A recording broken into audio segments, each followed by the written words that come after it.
Qanaqa qilib biz tirik qoldik? Bizning uyimizga bespilotnik qulab tushdi. Avvallo sizlarga kattakon rahmat. Ba'zida hayot bizga pul ham, mashhurlik ham hamma narsani hal qila olmasligini eslatib qo'yadi. Munisa Rizayeva O'zbekistonga qaytib, boshidan kechirgan voqealarni aytib berdi. Ularning binosi yoniga bespilotnik dron qulab tushgan. O'sha paytda hamma shokka tushib qolgan. Duolar o'qilgan, Allohga hamdlar aytilgan. Chunki bunday paytda inson faqat tinchlikning qadrini chuqurroq his qiladi. Stressdan chiqish uchun ular boshqa joyga 2 kunga ketishgan, ammo baribir yurak tortgan joy o'z ona yurti. Shuning uchun yana tinch O'zbekistonga qaytishdi. Alloh yurtimizni doimo tinch qilsin, ko'z tegmasin. Moqchiman. Bu men uchun qanchalik qadrli ekanligini tasavvur ham qila olmaysiz. Men sizlarga ta'zimdaman. Sizning g'amxo'rligingiz va muhabbatingizni his qilish men uchun juda muhim.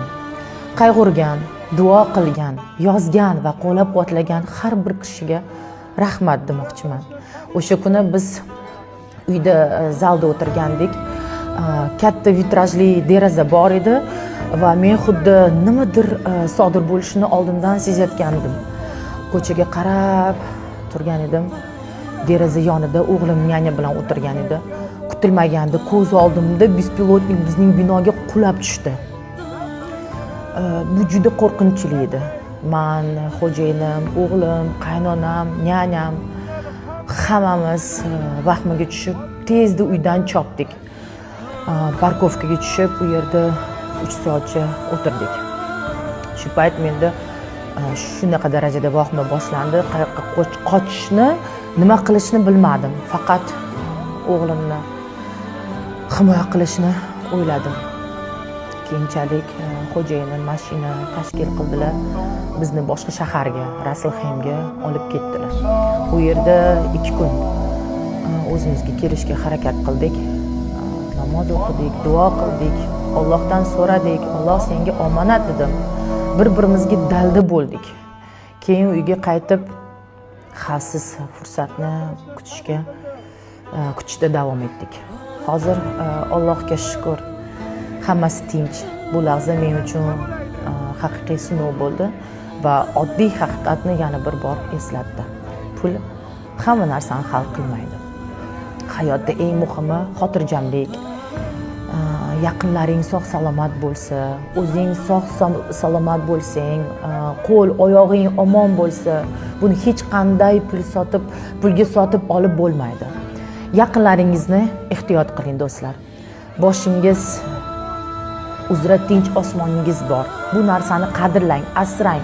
Bu eng katta boylik va uni hech qanday pulga sotib olib bo'lmaydi. Yaratganning irodasi bilan kecha ona yurtimizga qaytib keldik. Alhamdulillah biz tirikmiz va yaqinlarimiz yonimizda. Biz O'zbekistondamiz. Kattakon hammaga rahmat. O'zingizni asrang. Eng asosiysi shu. Men sizlarni juda ham yaxshi ko'raman. Yana bir bor duo. Yana bir hamyurtlarimiz Zebo va Umid ham o'sha joyda bo'lishgan. Kecha ular ham sog' salomat qaytishdi. Umidning onasi uni bag'riga bosib shunday dedi. Joyga. Xudoolasa endi ketsak ham unaqa joylarga bormaymiz. Yamanga ketyapmiz. O'zimdan o'tdi, ishon. Bolam, uzoqlarga borma. Men nimalarni boshdan o'tkazganimni o'zim bilaman. Bu so'zlarning og'irligini faqat onalar tushunadi. Davron Ergashev ham og'iz ochish paytida Dubayda yoniga dron kelib tushganini aytib berdi. Bir lahza ichida hayot qanchalik qadrli ekanini hamma his qiladi. Kelinglar, uzoqda bo'lgan barcha yurtdoshlarimiz sog' salomat o'z yurtiga qaytishi uchun duo qilaylik. Yurtimiz tinch, osmonimiz musaffo bo'lsin. Kommentariyada birgina so'z yozing: tinchlik.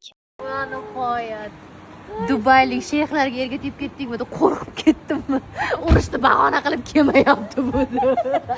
Shunchalik bo'ylaysiz sen. Ha, ko'yish. Ko'rishdik. Asal qizim, yaxshi keldingmi? Isho, O'zbekiston xulab qolsan sizlarni. Yo'q degan istoriyalaring ko'rmay qo'ydik. Biz hammamiz yaxshi, tirikmiz degan SMS-lar bo'ldi. Boshqa hech narsa yo'q-da. Bir qarayman, qizil bo'ldimi, nima ekansa, va nihoyat o'zbek ovqatlari deydi. Keyin hali kelmabdi, qarasam, ketayotgan ekansan aeroportda. Asal qizim. Xudo xolos buyog'iga endi kutinglar ijod mahsullarini. Ijodni kutinglar. hech qayerga ketmaydi endi. Men javob. Unaqa durmaylik. Yo'q, bormaysan, bo'ldi, yetarlicha. Ishon.